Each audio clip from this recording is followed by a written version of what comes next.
माफी चाहूंगा, गिरोधा बाजार में गिरोधपुरी धाम में जो घटना घटित हुई है वो एक आस्था का प्रतीक है, सिर्फ सतनामियों का नहीं, पूरे बहुजन समाज का।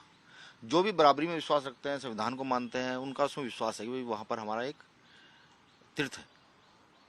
उसको काटा जाना ये इस देश के 85% बहुजनों की आस्थाओं के साथ खिलवाड़ है, पहली बात। दूसरा, ये जत खाम से किसको क्या परेशानी? गुरु घासीदास जी ने कहा कि मन के एक बराबर, मानव मानव एक समान। उससे किसी को क्या परेशानी हो सकती है? वो कौन लोग हैं जिनसे परेशानी है? ये बड़ा जांच का विषय है। हालांकि सरकार को ये चाहिए था, क्योंकि छत्तीसगढ़ जो है वो गुरु घासीदास जी के नाम से प्रसिद्ध है, यही नहीं विदेशों तक में। इस घटना के फौरन बाद सरकार को तेजी दिखाते हुए, जांच कमेटियां बैठाते हुए और ये आश्वासन देते हुए कि जांच कमेटियों से समाज संतुष्ट नहीं होता तो हम सीबीआई जांच करेंगे, लेकिन सरकार का ढुलमुल रवैया लगातार, यहाँ सरकार से मिलते रहे। चंद्रशेखर भाई यहाँ पर आए जब गिरफ्तारियां बहुत तेज हुई, जाकर राज्यपाल से मिले, उनसे निवेदन किया भाई आप गिरफ्तारी क्यों कर रहे हैं, आप एविडेंस दिखाएं, लेकिन ऐसा नहीं हो पाया। मुझे लगता है कि इस छत्तीसगढ़ में भी अनुसूचित जाति समाज, जनजाति समाज के लोगों को सरकार शायद कठपुतली समझ बैठी है। उनको ये लगता है कि नहीं, ये लोग जो है कुछ कर नहीं पाएंगे, इनके संवैधानिक आंदोलन को गैर संवैधानिक किया जाए। उससे पहले भी ये हुआ, आपने देखा होगा सन 2018 में महाराष्ट्र में जो शौर्य स्तंभ है वहां पर ऐसा हुआ। 2 अप्रैल का आंदोलन हुआ, वहां 13 भाई खोए गए। आज अभी जो ये गिरोधपुरी का मामला चल रहा है, यहाँ पर भी हमारे 169 लोग जेल में हैं। सवाल बड़ा ये है कि जो लोग अपराधी हैं वो बच जा रहे हैं, जो लोग अपराधी नहीं है वो जेल जा रहे हैं। फुटेज वीडियो के पास वीडियो है, सब चीजें हैं, सरकार ओपन कर दे, दिखाते, आप लोगों को दे दे भैया ये लोग अपराधी हैं, हम मदद करने पहुंच जाएंगे उनकी, लेकिन ऐसा नहीं हो रहा है।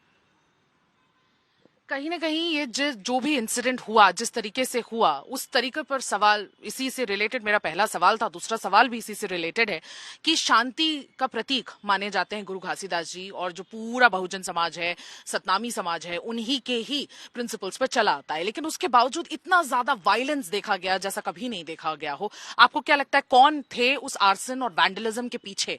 और कहीं ना कहीं जो पूरा ब्लेम है सतनामी समाज पे, दलित समाज पे आ जा रहा है, लेकिन कुछ मिसक्रिएंट्स थे, कौन थे जो पूरे उस आंदोलन को एक नया रूप दे देते हैं और बहुत ही वायलेंट रूप दे देते हैं? देखिए, पिछली सरकारों में भी जत्थखाम के साथ छेड़छाड़ हुई है, हाँ, कई जगह पर। हाँ, इस सरकार में भी जत्थखाम के साथ छेड़छाड़ हुई है।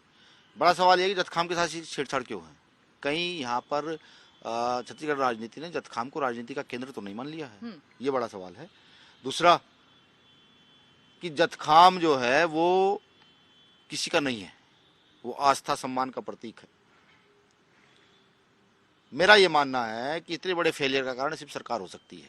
हमारा इंटेलिजेंस है, जब उनको पता है कि भाई इतने सारे लोग आंदोलन करने आएंगे तो उनकी तैयारी भी उसी तरीके से होनी चाहिए, लेकिन उस तैयारी को ना करना, फोर्स का ना होना और सब ढिलमुल रवैया अपनाना, तो मुझे लगता है कि ये एक बड़ा षड्यंत्र है कि जिससे कि एक समाज निकल कर आए और उसको आरोपित करके उसके अधिकतर लोगों को जेल में डाला जाए, जिससे उसमें डर का माहौल बने। हो सकता है कि अनुसूचित जाति के लोग जो तेजी से यहाँ पर पढ़कर आगे की ओर बढ़ रहे हैं, या राजनीतिक अपनी हिस्सेदारी मांग रहे हैं, या जो समाज में गलत हो रहा है, अभी पीछे भी आपने देखा होगा यहाँ पर जाति प्रमाण पत्र गलत बना कर करके बहुत सारे लोग जेल गए। बहुत नग्न प्रदर्शन होकर यहाँ के युवाओं ने आंदोलन किया, लेकिन उसका क्या रिजल्ट है अभी तक? यानी कि जातीय शोषण सरकार से लेकर ऊपर से लेकर नीचे तक लगातार कर रही है।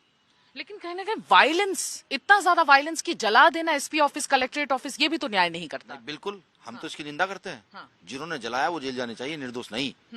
देखिए, सामाजिक संगठन के लोग जब आंदोलन करते हैं, ये उनका पहला आंदोलन नहीं होगा। लगातार सरकार के खिलाफ जो भी उनकी गलत नीतियों के खिलाफ आंदोलन होते हैं।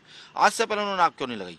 महत्वपूर्ण चीज कि सामाजिक संगठनों में अधिकतर पढ़े लिखे लोग हैं, ग्रेजुएट, पोस्ट ग्रेजुएट, सब लोग डॉक्टर, इंजीनियर्स, डिग्री लिए हुए। तो ऐसे लोग वायलेंस से तो खुद दूर रहते हैं। वो जानते हैं कि कॉन्स्टिट्यूशन क्या है, उनको पता है कि संवैधानिक दायरे में अपने अधिकार लेंगे, जांच कराएंगे, जेल भिजवाएंगे, सब काम करेंगे।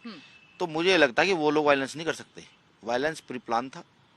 वायलेंस जो है वो हो सकता है कि कुछ लोग वहां ऐसे पहुंचे हों जिनको बचाने के लिए पक्ष विपक्ष लगा हो, जिनको बचाने के लिए यहाँ का इंटेलिजेंस को फेल किया गया हो, जिनको बचाने के लिए प्रशासन पूरा ना लगा हो। तो ये बड़ा षड्यंत्र मुझे महसूस होता है कि ये बड़ा षड्यंत्र है।